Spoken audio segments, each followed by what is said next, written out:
தெருநாய்கள் தொடர்பான உச்சநீதிமன்ற தீர்ப்புக்கு நடிகை சாயா வரலட்சுமி வரவேற்பு தெரிவித்துள்ளார். விலங்குகளுக்கான உரிமை மற்றும் பாதுகாப்பை வழங்கிடக் கோரி விலங்குகள் நல ஆர்வலர்கள் சார்பில் சென்னை எழும்பூரில் பேரணி நடைபெற்றது.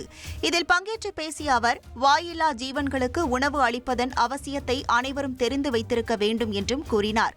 தொடர்ந்து பேசிய விலங்குகள் நல ஆர்வலர்கள், நாய்களின் இனப்பெருக்கத்தை கட்டுப்படுத்த முறையான நடவடிக்கைகளை மாநகராட்சி மேற்கொள்ளவில்லை என்றும், தெருநாய்களுக்கென ஒதுக்கப்படும் நிதியினை மாநகராட்சி அதிகாரிகளே அபகரித்து விடுவதாகவும் குற்றம் சாட்டினர்.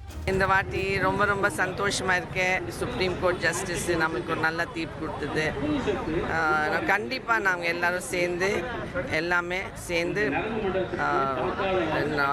நம்மளோட அனிமல்ஸ்க்கு ப்ளஸ் ஹியூமன் பீங்ஸை காப்பாற்றணும். கண்டிப்பாக எப்படி நம்ம அனிமல்ஸ் எல்லாம் எப்படி காப்பாற்றுறதுன்றது ஸ்டெரிலைசேஷன் ப்ரோக்ராம் ரொம்ப முக்கியம்.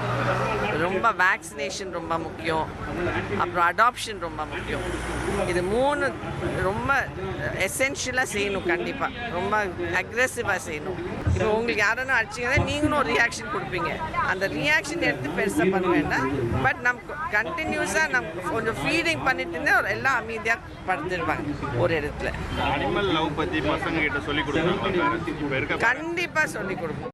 நாட்டில் அரசியலமைப்புக்குதான் முதல் முக்கியத்துவம் என உச்சநீதிமன்ற முன்னாள் நீதிபதி குரியன் ஜோசப் தெரிவித்தார். சென்னை கலைவாணர் அரங்கில் மத்திய மாநில உறவுகள் குறித்த தேசிய கருத்தரங்கில் பேசிய அவர், முதலில் அரசியலமைப்புதான், அதன் பிறகே நாடு என்று தெரிவித்தார். இந்தியா போன்ற கூட்டாட்சி நாடு அரசியலமைப்பின் மூலம் ஒன்றிணைக்கப்பட்டது. அரசியலமைப்பில் கூட்டாட்சி அமைப்பாக உள்ளோம். ஆனால் உண்மையில் கூட்டாட்சியாக இயங்குகிறோமா என்பது கேள்விக்குறியாக இருப்பதாக குரியன் ஜோசப் குறிப்பிட்டார். கருத்தரங்கில் பேசிய முன்னாள் நீதிபதி செல்லமேஸ்வரர், கடந்த 75 ஆண்டுகளாக இந்தியா கூட்டாட்சி நாடு என்ற நம்பிக்கையுடன் வாழ்ந்தாலும் அதில் சந்தேகமுள்ளதாக தெரிவித்தார். நீதிபதிகள் இடமாற்றம் தொடர்பாக வெளிப்படைத்தன்மை இல்லை என்றும் அவர் குறிப்பிட்டார். உச்சநீதிமன்றத்தில் ஹிந்தி கட்டாயம் என்ற கருத்து கூட்டாட்சிக்கு முரணானது என்றும் செல்லமேஸ்வர் தெரிவித்தார். இனி செல்லும் இடமெல்லாம் செய்தி. தந்தி டிவியின் வாட்ஸ்அப் சேனலை ஃபாலோ பண்ணினா செல்ல இருக்கும் இடமெல்லாம் செய்தி. இதோ QR கோட், இப்பவே ஸ்கேன் பண்ணுங்க, ஃபாலோ பண்ணுங்க.